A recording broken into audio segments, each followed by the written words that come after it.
Hi everybody! I got some comic reviews, so I'm going to bring them to you right now. First off, I got a few books here. I didn't have any... excuse me. I didn't have too many books last week, so what I did was I combined last week's and this week's. So, here we go. Let's start with today's brand new Batman Incorporated, issue 5 by Mr. Grant Morrison, and Yannick Bequec is back doing the art. And welcome back, Yannick, because your art is fucking awesome. I've definitely really grown to love your work on this series. I think just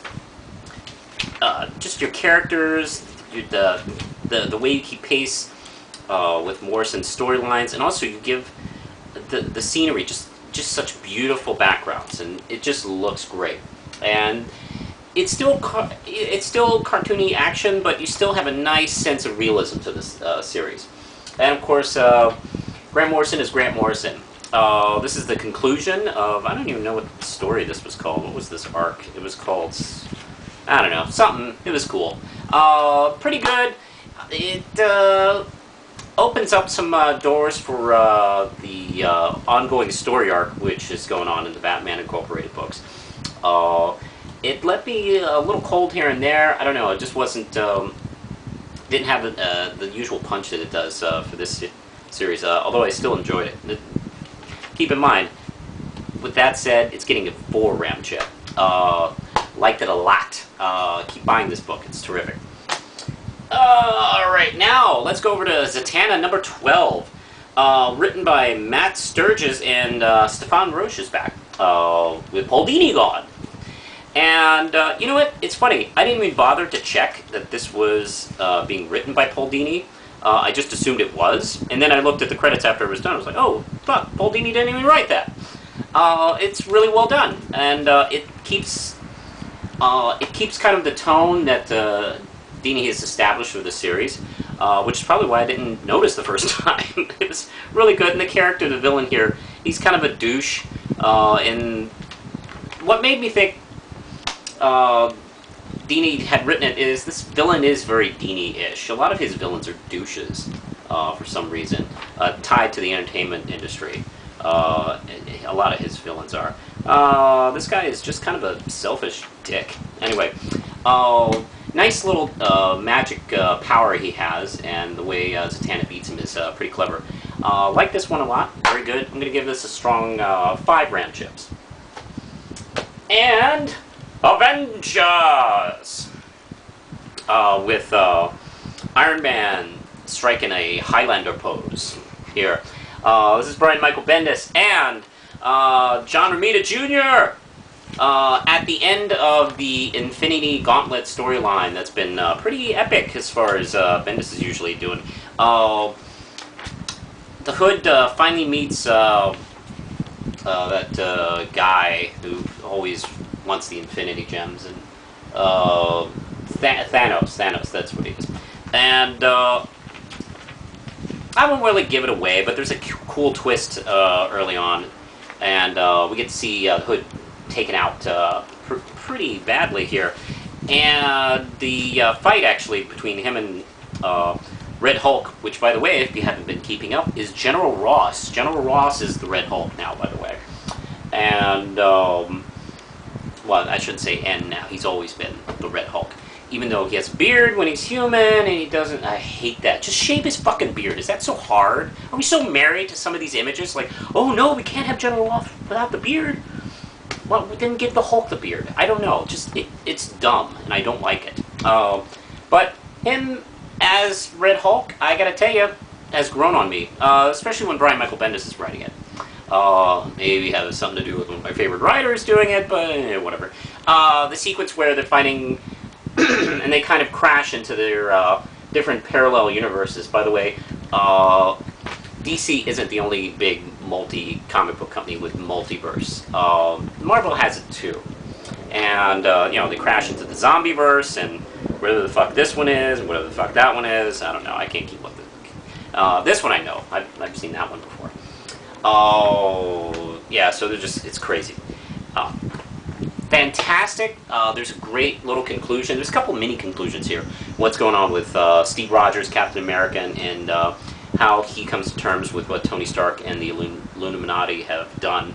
And also, Red Hulk joins the team. So, finally, the Avengers has a Hulk. After all this time going, yeah, Hulk's in the team. Yeah, he hasn't been on the team for 40 years, but yeah, he's an Avenger. No, now we actually have a Hulk. Not including She-Hulk. So, there's always been kind of a Hulk on the team. I wouldn't mind seeing She-Hulk come back, but I have this feeling Bendis really doesn't care for that character. I just, every time I've seen him write her, it's just like, okay, here we go. So here we go, we have Red Hulk on the team. This is a nice, strong conclusion for round chips. Like that a lot. Ruse. The game is still afoot. Mark Waid, and who's this guy drawing it? He's good. Michael Perford Riddick, something. This is issue 2. Now, in case you haven't heard, that Marvel has bought the old cross-gen titles, and this is a miniseries, actually. This is my particular favorite cross-gen book, was the Victorian-styled Ruse, which is, yeah, it's Sherlock Holmes, basically, kind of that book. But what we have is, of course, our hero, let's see, Simon Archer. Let's see, Archer, excuse me, and his sidekick, Emily Bishop, and of course she's like not. She's always constantly in his shadow, although she's doing like half the work, and you know, getting her ass kicked probably more than he is actually. But the dialogue between these two is terrific. I love the riffing going back and forth on the characters. And I enjoyed this quite a bit. I'd love to see this as an ongoing, really. This is a really nice series. The art is beautiful, too. If you like this kind of style of storytelling, like for instance, you know, the recent Sherlock Holmes movie, this is really something to check out. Very well done. This is 4 round chips. And Godzilla. IDW is still doing the Godzilla book, and it is written by, let's see, actually 2 people. It's Tracy Marsh and Eric Powell, and written by Phil Hester, Mr. Hester, all over the place here. He's not writing like he is over in DC and Marvel. He's actually just doing some, he's also doing the Green Hornet book, too. Wow. Man, and then Green Hornet's over done by Dynamite. That guy's like 4 companies, not bad. I want your career. Oh, okay. He's just drawing, and his art is beautiful. I love his kind of classic, cartoony, superhero-ish art style. I love it. I think he's just fantastic, and he draws the monsters wonderfully. I'm a big old-school Godzilla fan. I love the 60s, 70s goofy ones. I love the more modern, more kind of sort of serious ones. It's just great. I love Godzilla. And this is doing something interesting. This is doing a lot of kind of the political satire that the Godzilla films, when they do it well.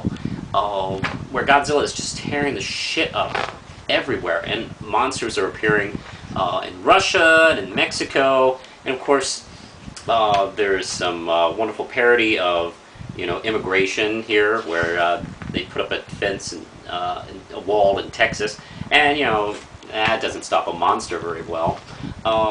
And the ending is actually, I won't give it away, but the ending is really quite something, where a victim of Godzilla decides to act out, and out of revenge, and boy, it's quite a scene actually.